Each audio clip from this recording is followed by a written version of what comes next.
The years have rolled on gently, like the soft turning of pages in a well-loved book. My hair is now more silver than black, my hands lined with stories, my steps slower, but my heart feels lighter than ever. It has been almost 5 years since Imran came home for good. Since that day, our family has grown, not just in number, but in love, in understanding, in the quiet way we forgive each other before anger can even take root. These days, my mornings begin in the courtyard. I sit in the same old wooden chair, wrapped in my shawl, with the rising sun warming my face. The air is filled with laughter, the kind of innocent, bubbling laughter that only children can create. My grandchildren play under the mango tree, chasing each other, their joy echoing through the walls that once knew silence. Little Zara, now 7, runs up to me, her cheeks flushed pink. "Daddy, tell us a story," she demands, tugging at my hand. I smile. "Which one, Merijan?" "The one about how you forgave Baba," she says proudly. "Mama says it's your magic story." Her words make me chuckle softly. "Magic story, I say. "It isn't magic, my dear. It's love. Love that doesn't keep score." The other children gather around, even the older ones who pretend they've outgrown stories. I begin to tell them how once upon a time, their father and I drifted apart, how pride stood like a wall between us, and how forgiveness tore that wall down brick by brick. As I speak, their faces soften.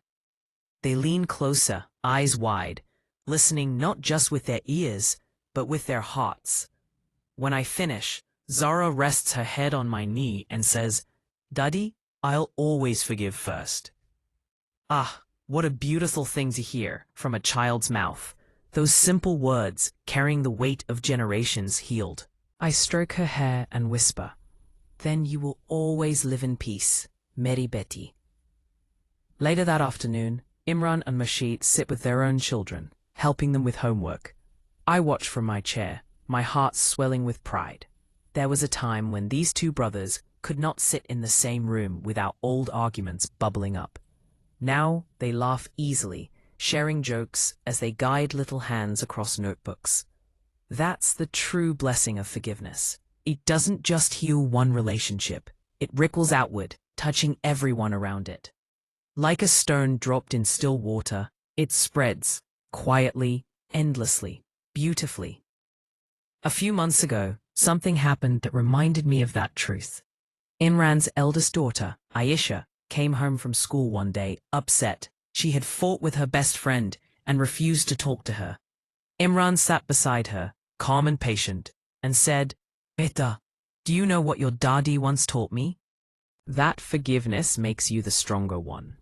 I sat quietly in the corner, listening as he passed on my words, my lesson, to his own child. My eyes filled with tears. That was the moment I realized, forgiveness is not just a decision, it's a legacy. In the evenings now, our family gathers for dinner in the courtyard. The aroma of dal and roti fills the air. The table crowded with stories, teasing, and laughter. Sometimes I say nothing at all. I just watch. Because to see your children love each other, to see your grandchildren growing in kindness, that is the greatest peace a mother can ever know. After dinner, when the stars begin to appear, the children sit at my feet again. "Daddy," they ask, "what's the most important thing in life?" And every time, I give them the same answer. Kindness, my loves. Always kindness. The world will give you 1,000 reasons to harden your heart. But remember, a soft heart is not a weak one. It is the strongest of all. Sometimes, when I am alone in my room, I look at the family portraits on the wall. Each frame tells a story, of mistakes, of mending, of moments where love triumphed over pride.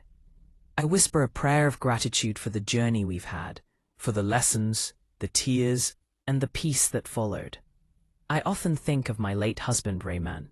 He always said, "Fatima, the real wealth of a person is not in their property, but in their family's love." He was right. Today, I feel rich beyond measure. As I close my eyes at night, I hear the faint sound of the grandchildren giggling in the next room. That laughter, that beautiful sound, is proof that the cycle of love continues. And I know that long after I'm gone, when my children and grandchildren tell their own stories, they'll remember the lesson their old grandmother left them. That forgiveness is the seed of every blessing. That peace begins at home, in the heart of one person brave enough to let go. That when you choose love over ego, you don't just heal yourself. You heal generations to come. The moonlight falls softly on my wrinkled hands as I whisper my final prayer for the night.